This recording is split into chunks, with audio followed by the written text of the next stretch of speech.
Y la esperanza no avergüenza, porque el amor de Dios ha sido derramado en nuestros corazones por el Espíritu Santo que nos es dado. Romanos 5:5.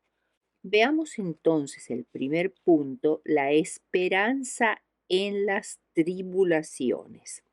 Todos experimentamos momentos de intensa desilusión y profundo desaliento, especialmente cuando pasamos por el crisol de las tribulaciones.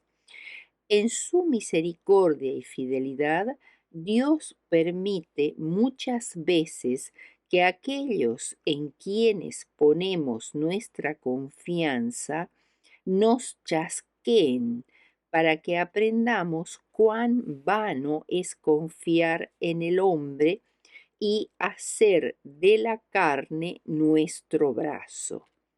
Cuando todo parezca oscuro e inexplicable, recordemos las palabras de Cristo. Lo que yo hago, tú no lo comprendes ahora, pero lo entenderás después. Juan 13:7. En Romanos 5:3 dice que nos gloriamos en las tribulaciones. En griego esto significa congojas, aflicciones, opresiones, porque todas estas producen en nosotros paciencia, que podría también significar perseverancia o resistencia. En el hombre natural que no ha nacido de nuevo, la tribulación, la demora, la opresión le producen impaciencia, abandono de la buena causa que habían abrazado, rebeldía y desconfianza de Dios. Pero en el cristiano la prueba produce paciencia y esperanza. La esperanza de compartir la gloria de Dios, una esperanza que no avergüenza, es decir, que no causa oprobio o deshonra.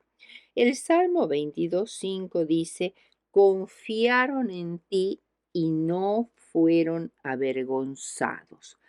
No se trata de una esperanza común y corriente que puede frustrarse, sino es una esperanza que se basa en la seguridad de la justificación y es sostenida por la presencia del Espíritu Santo en el corazón.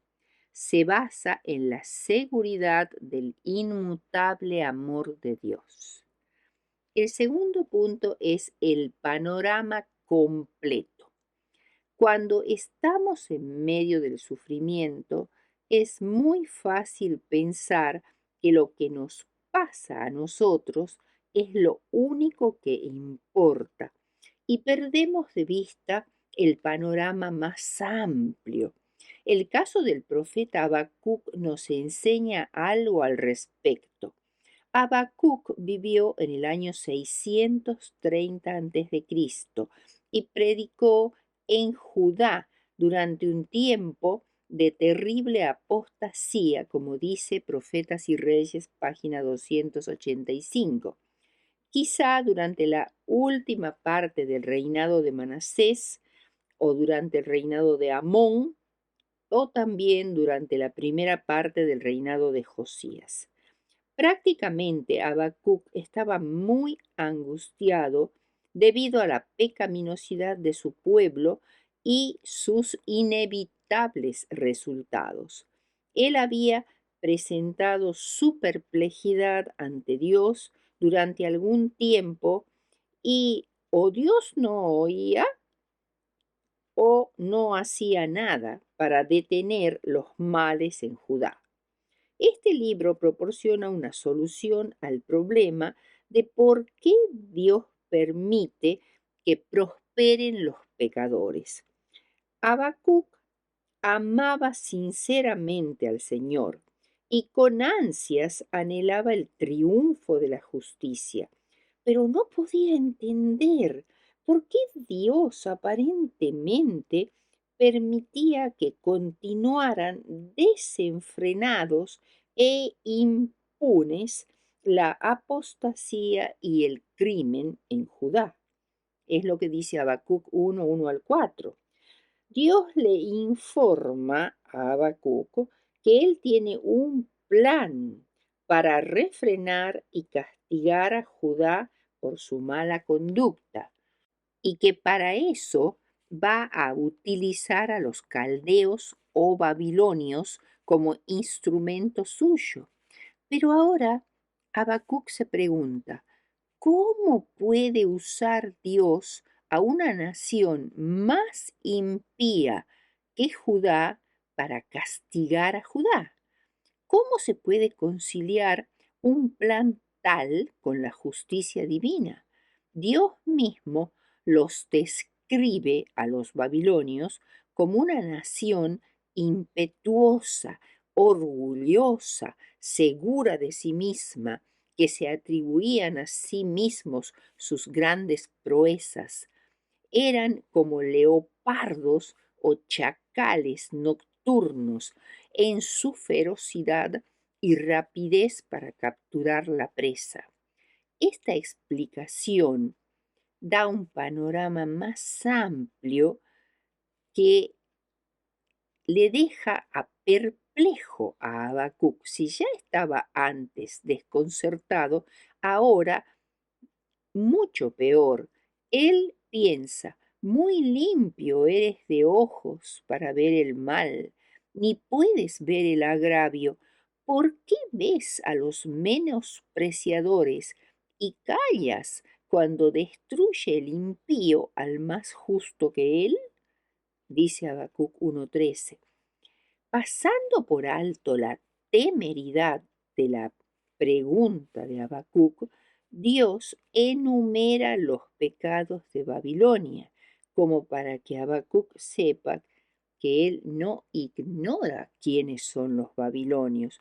Y eso está en Habacuc 2, 5 al 19. Dios conoce muy bien la traición y la maldad de Babilonia y le asegura al profeta que él aún rige los asuntos de la tierra. Por tanto, todos los hombres, incluso Habacuc, harían bien en callarse delante de él, como dice el libro de Habacuc, calle delante de él toda la tierra. Es decir, no pongan en duda la sabiduría de los caminos de Dios. Nos parecemos bastante a Habacuc en cuanto a nuestra situación en la historia. Un gran mal nos rodea por todos lados, pero la Biblia predice que está por venir algo aún mucho peor.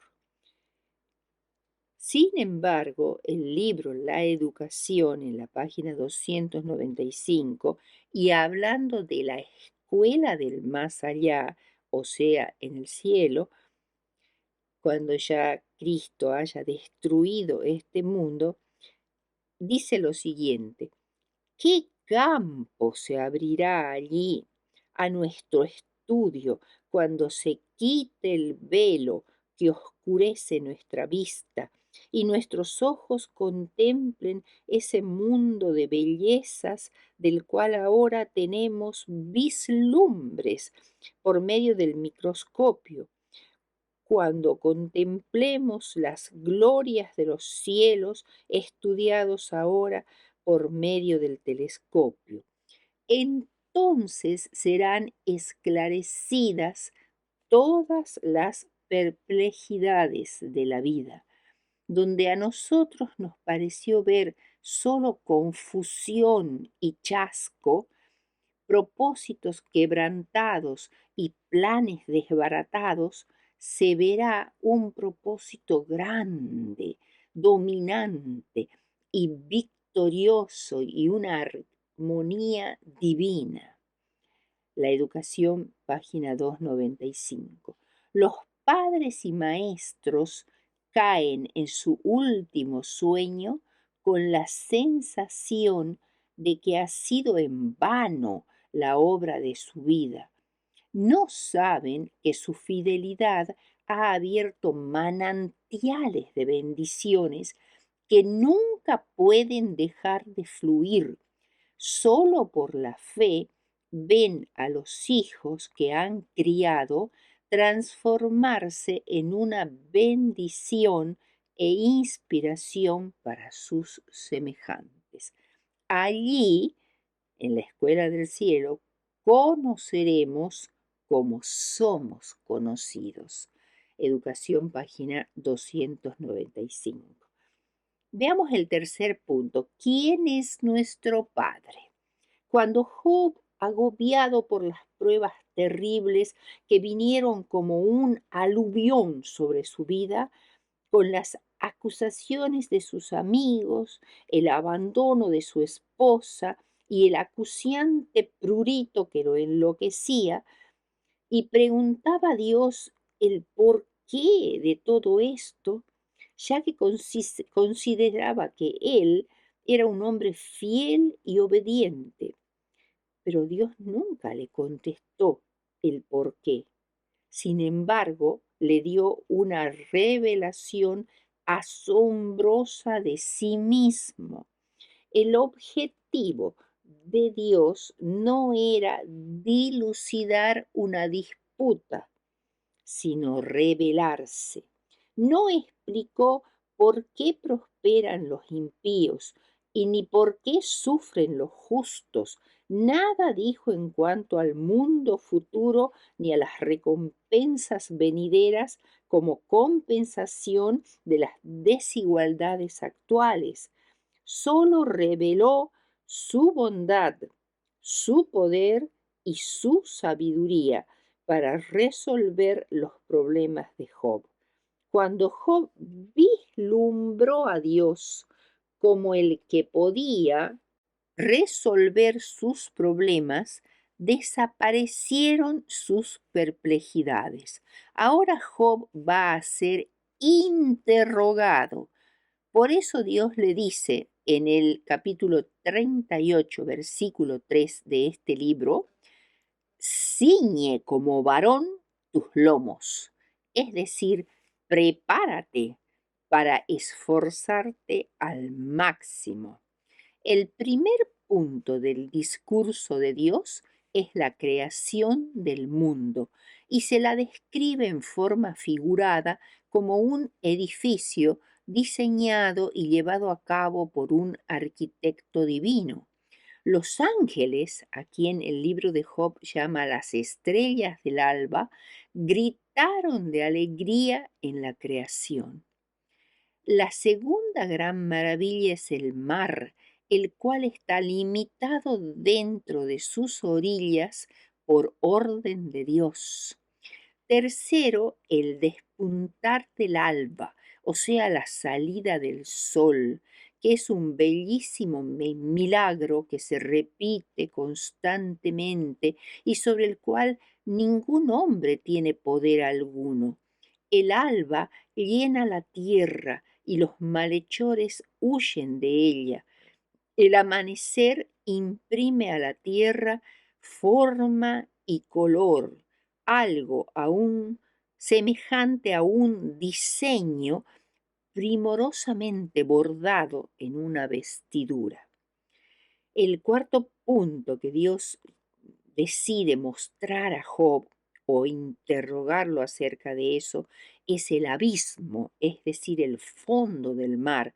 Job no ha conocido ni ha sondeado las profundidades inexploradas aún hoy del fondo marino. El quinto punto es las anchuras de la tierra. El mundo de Job era extremadamente pequeño, el desierto de Arabia, donde no se puede identificar ninguna dinastía ni clan dominante.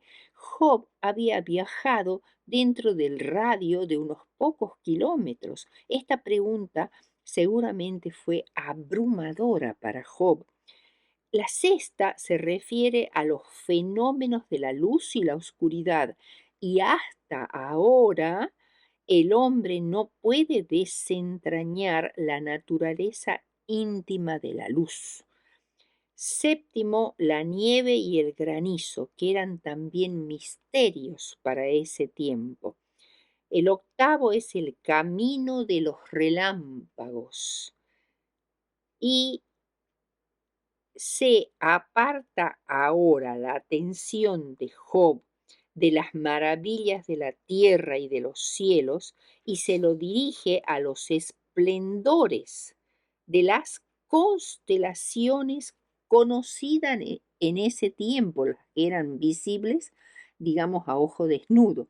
Y ellas son las Pléyades, que eran un brillante racimo de estrellas de la constelación del Toro, que parecen un enjambre de luciérnagas atrapadas en una redecilla de plata. Orión, que contiene las tres Marías, o también llamado el centurión de Orión, que son tres estrellas que parecieran estar ligadas y que están juntas, pero en realidad viajan a gran velocidad por el espacio en direcciones diferentes. Así también Dios se dirige al reino animal.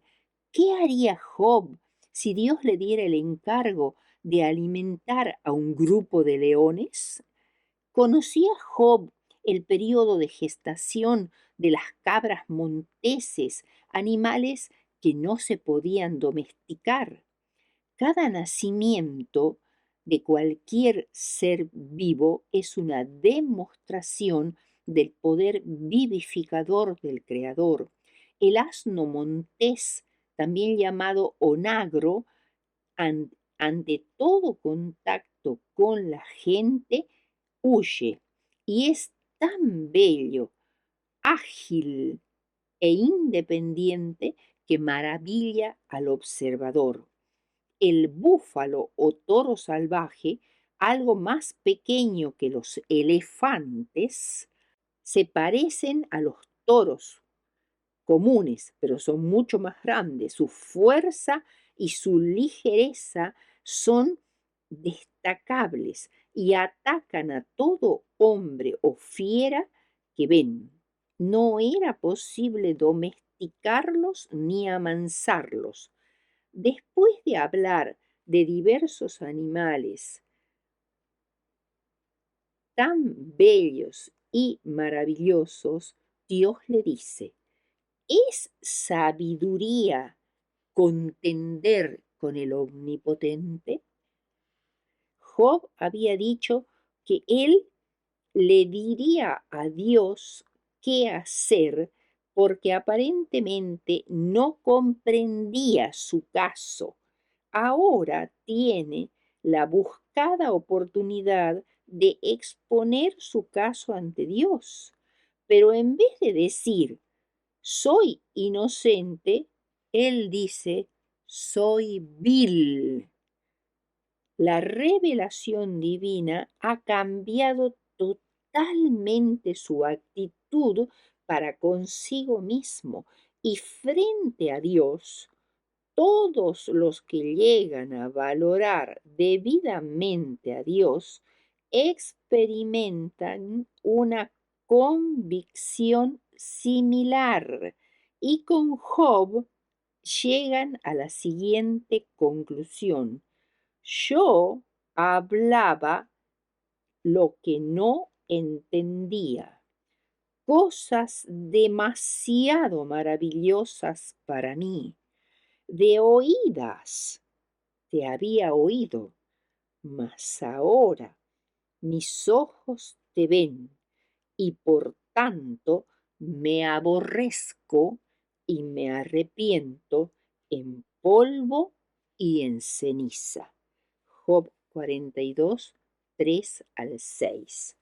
La esperanza humana solo puede hallar seguridad en un ser mucho más grande que nosotros. El cuarto punto de la lección es la presencia de nuestro Padre. Cuando estamos en problemas solemos pensar que Dios se ha alejado de nosotros, que nos ha dejado solos, abandonados y además impotentes para luchar con muchas dificultades. Pero este es uno de los textos más consoladores del Antiguo Testamento y está en Isaías 41:13, porque yo, Jehová, soy tu Dios, quien te sostiene de tu mano derecha y te dice, no temas, yo te ayudo. Tú eres un gusano, le dice Dios al pueblo de Israel, porque sin Dios son nada más que una nación débil y sin fuerzas, desvalida e insignificante, que solo será despreciada y pisoteada por las otras naciones. Pero, dice Dios, yo soy tu redentor, es decir, el que hace la obra de un pariente cercano. Asiria había trillado cruelmente a Israel como se trilla el trigo con trillos de hierro.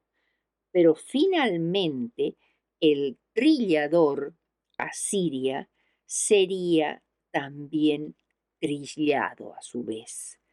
En el día del juicio divino, cuando Dios se levante para trillar la tierra, los impíos serán como el tamo sin valor. El tamo es el polvo con las pajitas y las cáscaras de las semillas del trigo que se eleva al cielo cuando todo el contenido es cernido y todo eso es absolutamente inservible. Hay que separarlo del valioso grano.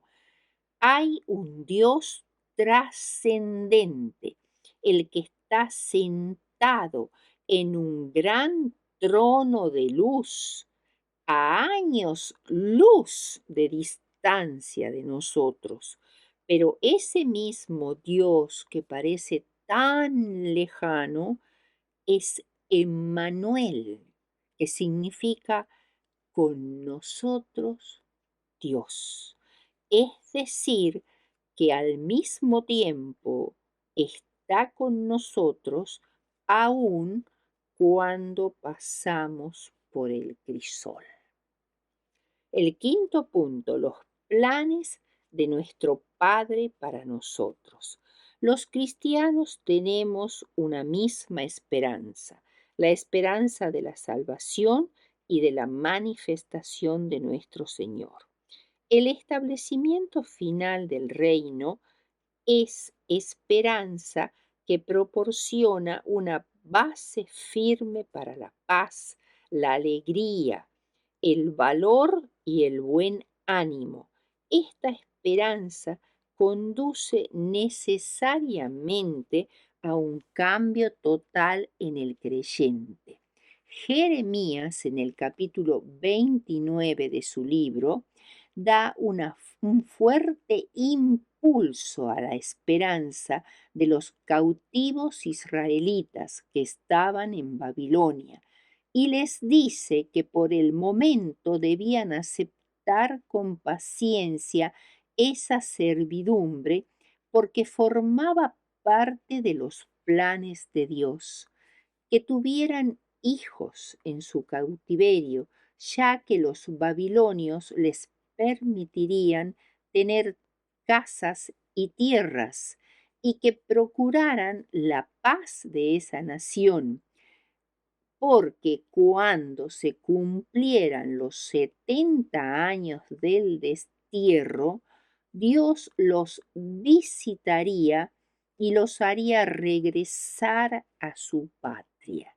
El cautiverio de los judíos parecía un plan contrario al pueblo, pero era para su bien. Si para salvar a su pueblo el Señor tuvo que castigar a sus hijos con el cautiverio, o más bien disciplinarlos, su amor y su misericordia los sanaría haciéndolos regresar. El sexto punto es la disciplina de nuestro Padre. Hijo mío, no menosprecies la disciplina del Señor, ni desmayes cuando eres reprendido por Él, porque el Señor al que ama disciplina y azota a todo aquel que recibe por hijo. Hebreos 12, 5 y 6. Muchos que consagran sinceramente su vida al servicio de Dios se chasquean y sorprenden al verse frente a obstáculos y asediados por pruebas y perplejidades. Piden en oración un carácter semejante al de Cristo y aptitudes para la obra del Señor, y luego se encuentran en circunstancias que parecen exponer todo el mal de su naturaleza. Se revelan entonces defectos cuya existencia no sospechaban.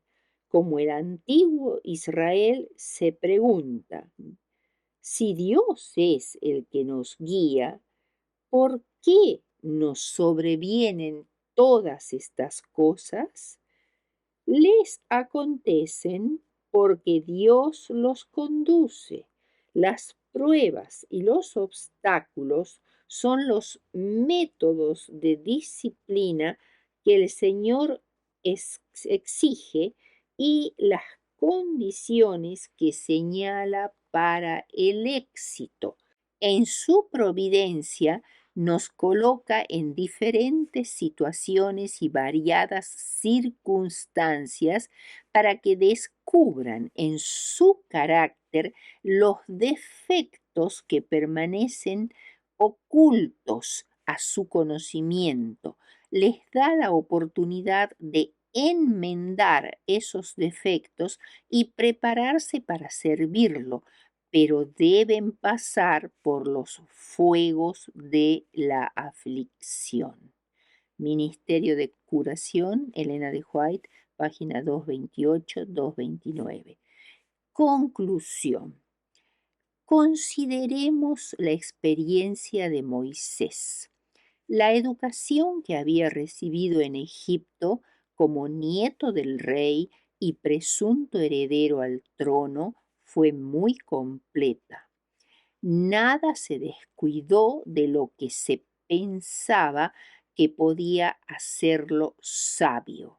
Recibió un adiestramiento civil y militar de orden superior.